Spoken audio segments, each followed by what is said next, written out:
In The Phantom Menace, we saw the Duel of the Fates. Darth Maul kills Qui-Gon Jinn, but Obi-Wan defeats him moments later. After that, Obi-Wan keeps his promise and decides to train Anakin himself. That choice changes everything.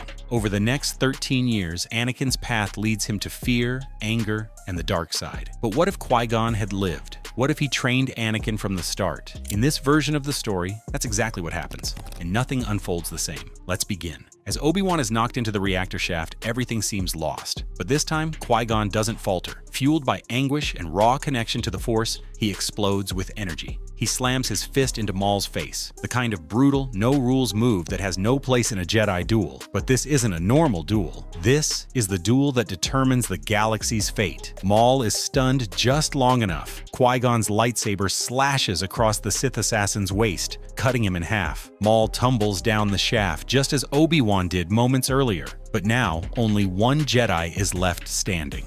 Qui-Gon drops to his knees, panting, eyes fixed on the chasm. He activates his comlink. Mace Windu's voice crackles through. "I've defeated the Sith," Qui-Gon says, but Obi-Wan, he fell. There's a pause. Then, return to Coruscant. The Council will convene.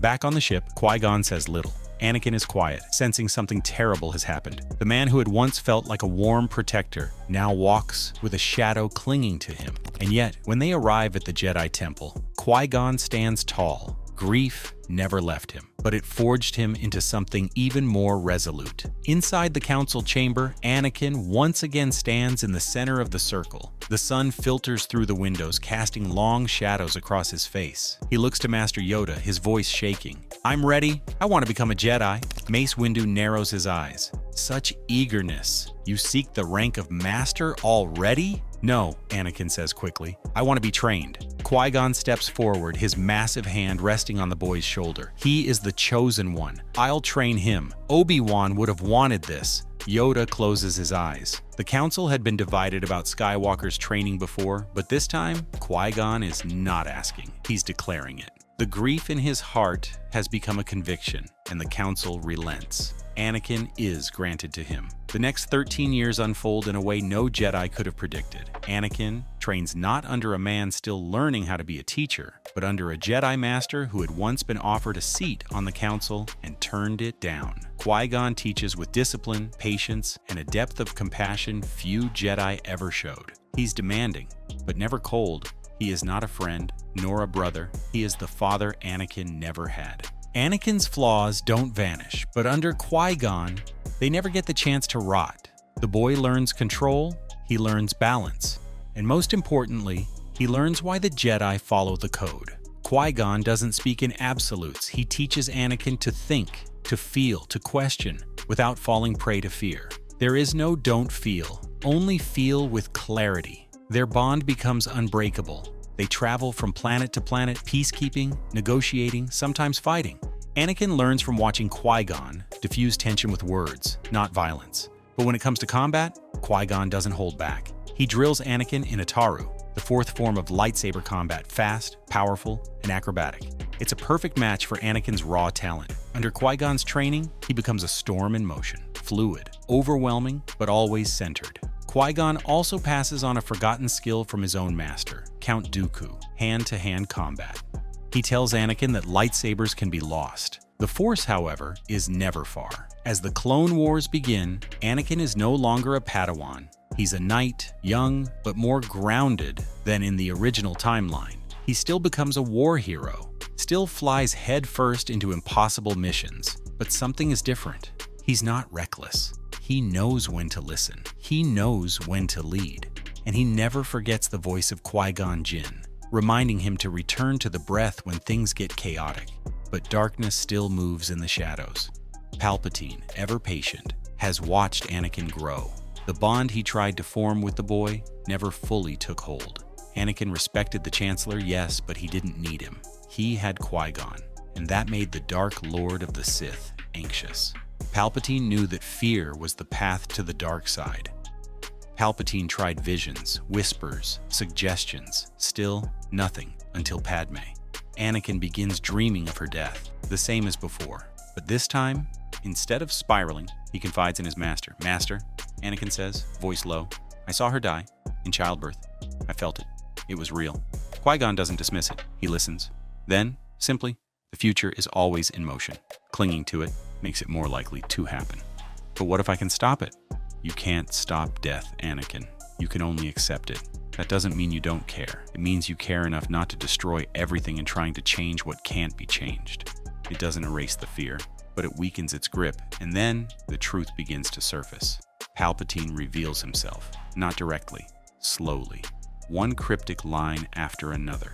And finally, the moment comes. You could save her, Anakin, the Chancellor whispers. The Jedi don't trust you, but I see your power. Anakin steps back. You're the Sith Lord. Don't be foolish, you know I'm right. This time, Anakin doesn't hesitate. He walks away. He calls Qui-Gon.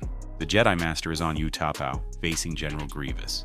Qui-Gon doesn't panic. He orders the Council to convene. No rash attack, no arrogance. Mace Windu doesn't storm the Chancellor's office alone. Yoda returns from Kashyyyk, and when they confront Palpatine, they do it as one. Yoda, Windu, Kit Fisto, Plo Koon, Anakin, and Qui-Gon. Palpatine is ready for them, and he's not alone. The doors open, two figures step out. One with fiery red skin and hate-filled eyes. The other, once a Jedi, now twisted by darkness. Obi-Wan Kenobi. Maul snarls. You thought I died? You only delayed me. And now I've returned with your fallen Padawan. Qui-Gon stares at Obi-Wan, the horror on his face unmistakable. Obi-Wan, no. But Obi-Wan says nothing. He ignites his saber, red, and the room erupts. Lightsabers clash, sparks fly. Yoda bounces between walls, dueling Sidious in a frenzy. Windu and Fisto lock sabers with Kenobi. Anakin takes on Maul, who leaps through the air like a demon, sabers whirling in a cyclone. Qui-Gon can't bring himself to strike Obi-Wan. He tries to reach him through the chaos. This isn't you.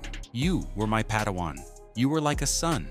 But Obi-Wan is lost behind the spell Mother Talzin cast so long ago. The only thing in his eyes now is rage. And still, Anakin fights. Maul is faster, more ferocious than ever, but Anakin has been trained for this. He channels his fear, his grief, even his anger, not to fuel the dark side, but to move through it. Then, disaster.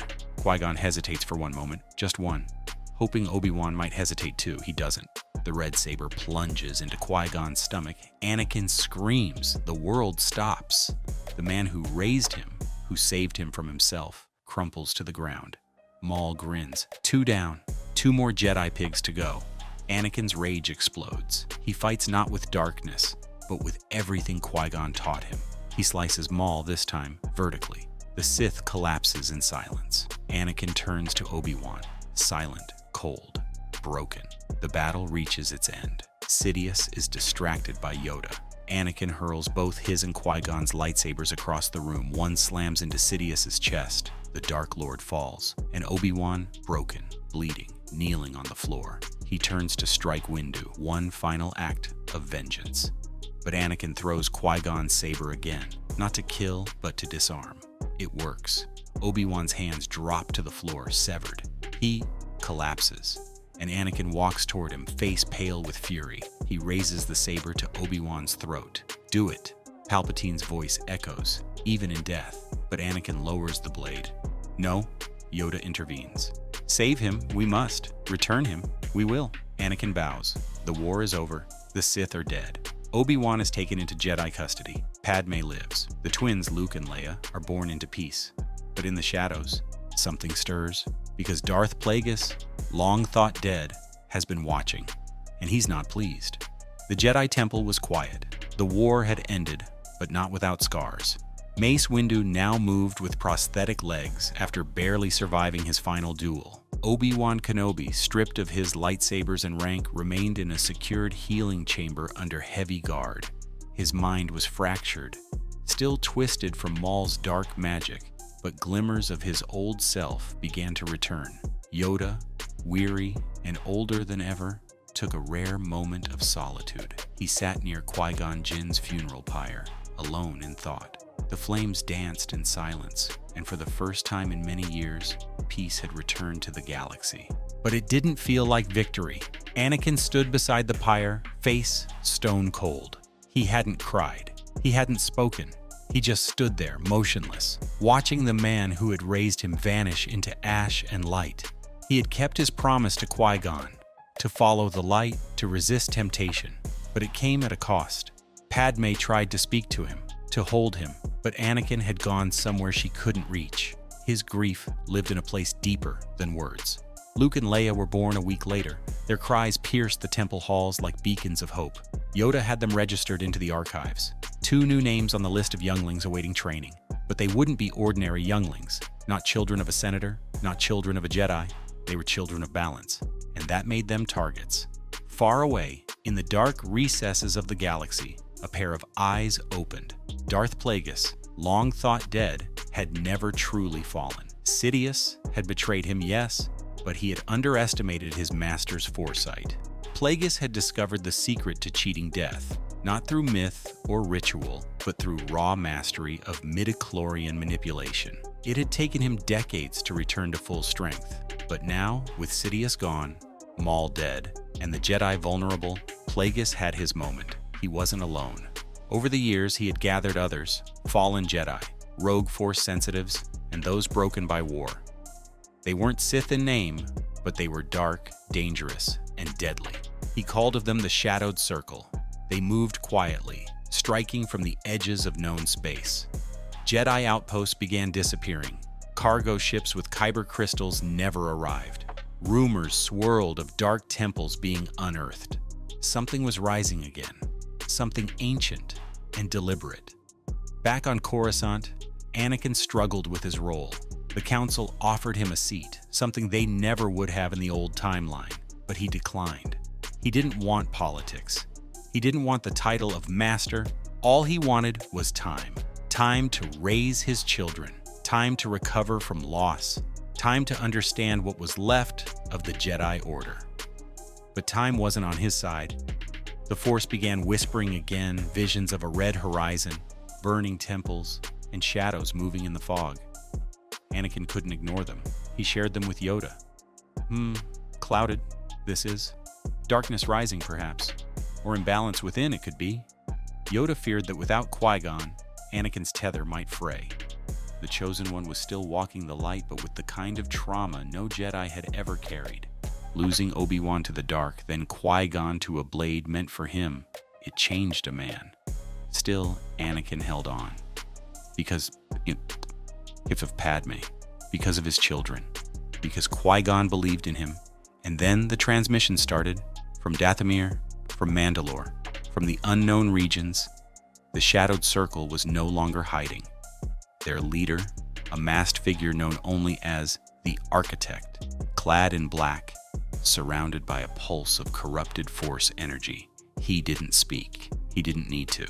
His army of dark acolytes moved in complete silence. The only sound before they struck was the static hum of blood-red sabers igniting in unison.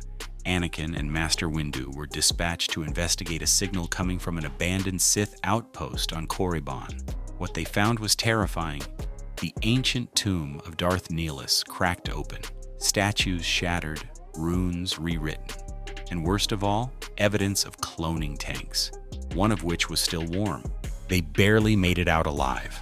The council convened. Yoda's voice trembled. Return, the ancient ways have, more powerful, the darkness becomes. Anakin spoke up. I want to lead the strike. Wherever this architect is, I'll find him. I'll end this. No, said Windu. You're too close to the edge. We lost Qui-Gon already. We won't lose you too. But Padme disagreed.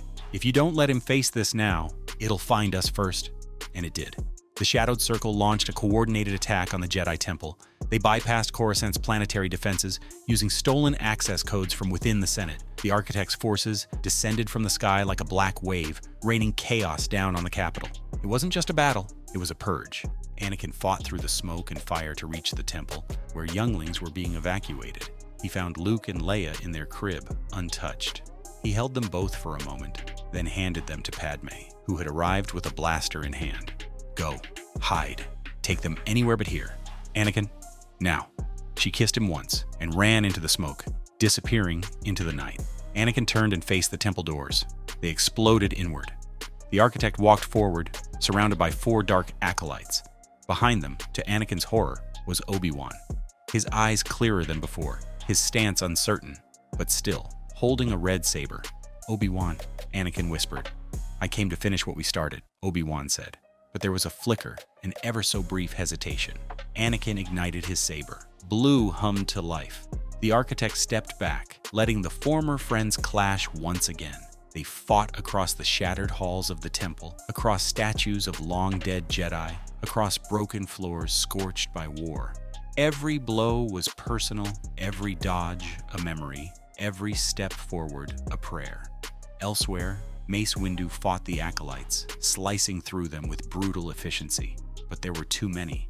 Yoda arrived just in time, spinning through the air and hurling force pushes like cannon blasts. Together, Windu and Yoda held the temple, but barely. Inside, Anakin finally pinned Obi-Wan.